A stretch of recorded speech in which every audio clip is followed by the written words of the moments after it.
Condition second आ जाइएगा, जिसे ही का इस्तेमाल है, शी का है, इट का है, एंड सिंगुलर नाउन है, तो इसके साथ क्या करेंगे, डेयर्स का इस्तेमाल करेंगे। ठीक, इसके साथ डेयर्स का इस्तेमाल करेंगे।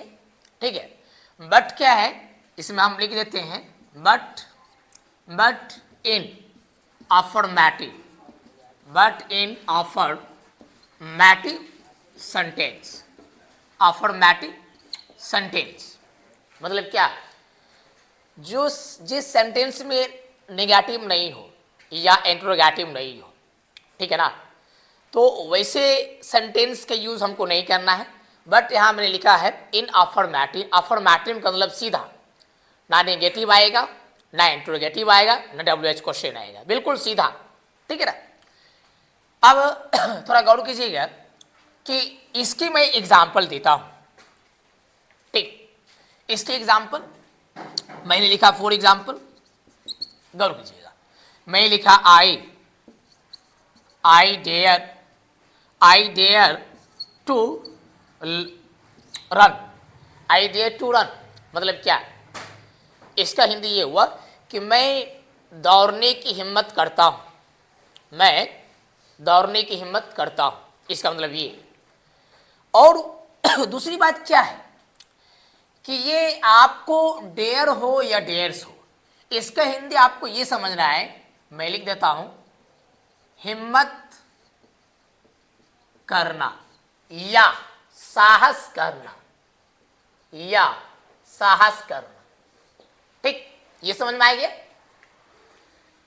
तो यहां आपने देखा कि आई वी यू दे, ठीक है, I we you they and plural noun अगर है तो क्या लगेगा, तो डेयर लगेगा। ही सी इंटेंशनल नाउन तो क्या लगेगा, डेयर से लगेगा। ये आपको समझ में आ गया। But in affirmative sentence, for example I dare to run, मैं दौड़ने की हिम्मत करता हूं, इसका हिंदी ये हो गया।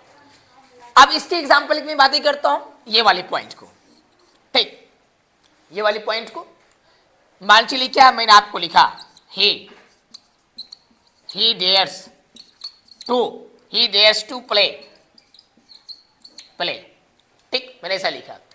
अब थोड़ा गौर करना, he dares to play मतलब क्या, वाह, ही का मतलब वाह, ठीक है, और प्ले का मतलब खेलना, और डेयर्स का मतलब यहाँ क्या, हिम्मत करना या साहस करना। तो इसकी हिंदी क्या, ही डेयर्स टू प्ले की हिंदी ये होगा कि वह खेलने की हिम्मत करता है या वह खेलने की साहस करता है, इसका हिंदी ये हुआ। तो आपने देखा, ही है तो डेयर्स लगेगा, आई है तो डेयर लगेगा।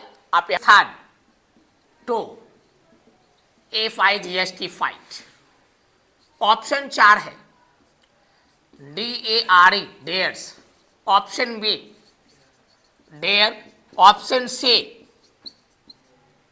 Dairying, option D none. बताइए इसमें क्या आएगा, डेयर आएगा। क्या आएगा, डेयर आएगा, क्योंकि मैंने पहले ही बता दिया, आई तो डेयर, यू तो डेयर, वी तो डेयर, दे तो डेयर। अगर दो व्यक्ति का नाम आ जाए, दो पर्सन का नाम आ जाए एक सेंटेंस में, तो वहां भी डेयर का इस्तेमाल किया जाता है। अगला आपका एग्जाम्पल है, मान चलिए कि मैंने आपको लिखा शी, ठीक, खाली स्थान टू, ठीक है ना, रन। क्वेश्चन आ गया, option A dare, option B dares, option C daring, option D none. इसमें क्या आएगा, डेयर्स आएगा। क्या आएगा, डेयर्स आएगा। तो बाबू 2027 में जो बोर्ड एग्जाम होने वाला है, बस सेम ऐसा ही क्वेश्चन आपको एग्जाम में रहता है, या क्वेश्चन पलट भी देगा तो भी कोई प्रॉब्लम नहीं है, बट आपको समझना है। ठीक है ना। लिखा V1 या V5, V2, V3, मैंने ऐसा पुन लिखा।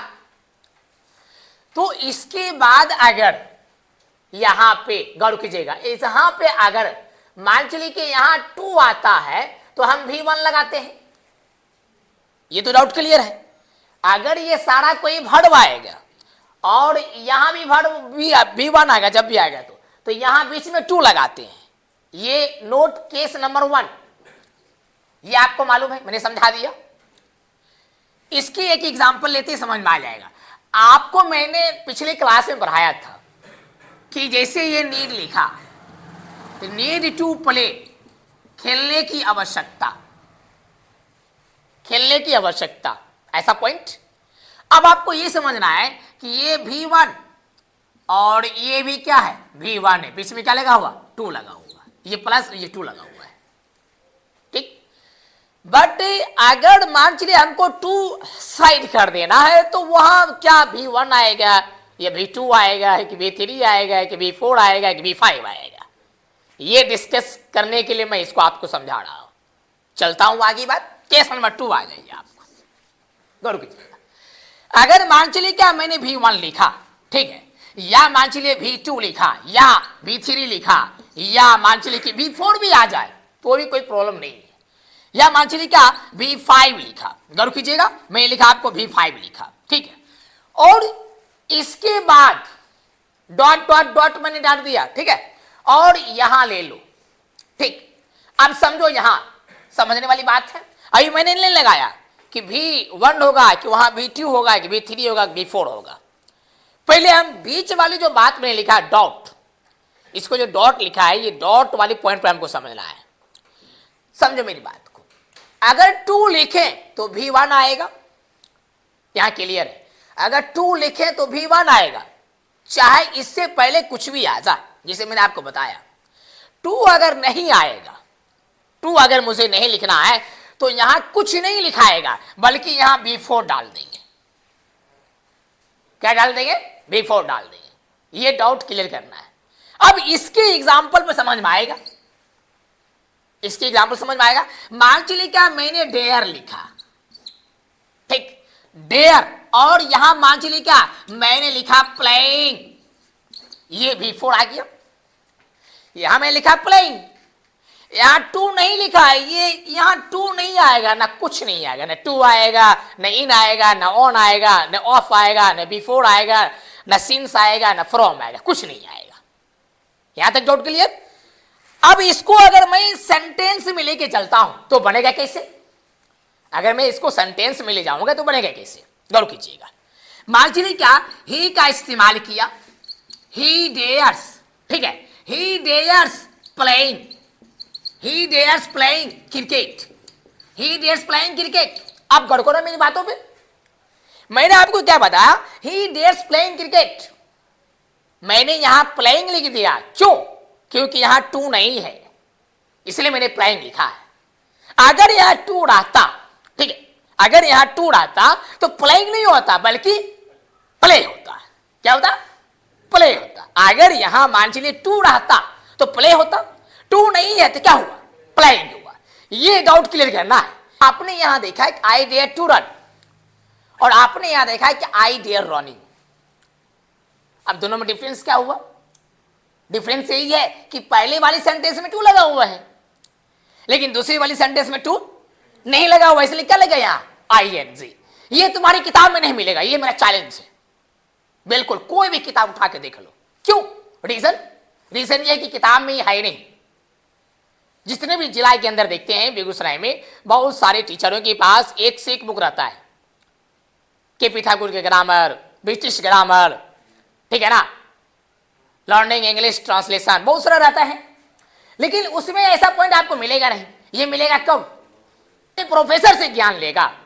और जो आदमी झोला छाप टीचर के पास जाके नॉलेज लेगा, दोनों में काफी डिफरेंस होता है। इसलिए मैंने अभी आपको बता दिया कि ये बनेगा कैसे, मैंने बता दिया। यहां 2 लगा तो V1 आया, और यहां 2 नहीं लगा तो V4 आएगा। मैं फिर से इस साइड में समझा देता हूं, गौर करना। अगर मान चलिए क्या 2 आएगा तो V1, ठीक, 2 आएगा तो V1 आएगा। ये आप समझ गए होंगे भाई, ठीक है ना। ये नंबर 1, नंबर 2 आएगा। अगर 2 नहीं आया तो 2 अगर नहीं आएगा तो V4 आएगा। क्या आएगा? V4। आपको मालूम है कि V4 जब भी होता है तो INC V4 लगता है।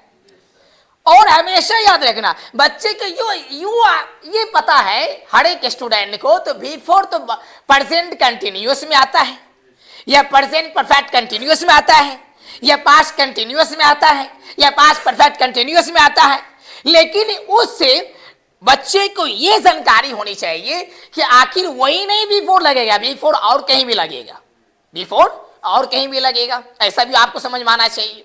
जैसे एक और एग्जांपल लेते हैं बिफोर का, समझ में आ जाएगा। कहा जाए क्या, थोड़ा गौर कीजिएगा। एक मैं हिंदी लिखता हूं, गौर कीजिएगा, खेलने में, मैं लिखा खेलने में, क्या लिखा भाई, खेलने में। अच्छा, मैं का अंग्रेजी तो आपको मालूम है कि इन होता है, आप चले जाइए कहां, प्रीपोजिशन में, मैं का अंग्रेजी आपको मालूम है कि इन होता है, तो मैंने इन लिखा, गौर करना, लेकिन यहां क्या खेलना है, तो खेलना के क्या होता है पहले, आखिर मैं सिर्फ पहले लिख के छोड़ दूंगा ना तो ये गलत हो गया, ठीक है ना, आखिर इन पहले लिख के छोड़ देंगे तो ये गलत हो गया। लेकिन अक्सर स्टूडेंट को ये मालूम है कि खेलना तो पहले मैं तो इन लगा देगा, लेकिन वो चीज गलत है। लेकिन यहां अगर हम ING लगाएंगे तब ये सही होगा, ING अगर लगाएंगे तब ये जाके सही होगा, तब हुआ खेलने में। इसी तरीके से कहा जाए जाने में तो इन गोइंग, आने में इन कमिंग, टहलने में इन वॉकिंग, दौड़ने में इन रनिंग, तब जाके ये सेंटेंस बनेगा। देखिए आपको मैंने क्या कहा, यहां भी आपको लग गया ING, वहां भी लग गया, नहीं लगा कि नहीं लगा, तो कहां कब बदलेगा ये चीज आपको जल्दी मालूम नहीं होगा। जो बच्चा, अक्सर बच्चे को मैं देखता हूं मार्केट आता है लेकिन एग्जैक्ट जगह नहीं पहुंच पाता, सेलेक्ट सही जगह नहीं कर पाते, जिसके कारण से क्या होता है कि उसको ज्ञान हासिल नहीं हो पाता है। अरे हमको मालूम है, तुम कहीं भी पढ़ो, तुम घर पे भी पढ़ लो, अपने से पढ़ लो, फिर भी तुम पास कर जाओगे एग्जाम, लेकिन ज्ञान नहीं आएगा। ये मेरा चैलेंज है। अब समझो मेरी बातों को, तो याद रखना है कि एक चीज और याद रखना है, सुनो, जब भी कोई प्रीपोजिशन आएगा, गौर करना मेरी बातों पे, जब भी कोई प्रीपोजिशन आएगा और प्रीपोजिशन के बाद कोई वर्ब आता है तो उसमें ING कंफर्म लगता है 100%। ये केस, अगला केस ये कि अगर कोई भी वर्ब आएगा बट टू के बाद, ये भी कंडीशन है, अगर टू के बाद कोई भी प्रीपोजिशन आए, सॉरी, अगर टू के बाद कोई भी वर्ब आएगा, ठीक है ना, अगर टू के बाद कोई भी वर्ब आएगा तो V1 लगेगा, क्या लगेगा, V1 लगेगा। लेकिन टू को छोड़कर, गौर करना, टू को छोड़कर अगर कोई भी वर्ब आएगा, ठीक है, टू को छोड़कर अगर कोई भी वर्ब आएगा प्रीपोजिशन के बाद, प्रीपोजिशन के बाद टू को छोड़ के उसके जगह कोई भी प्रीपोजिशन होगा और अगर कोई भी वर्ब आएगा तो उसमें ING लगेगा। ये कंफर्म हो गया।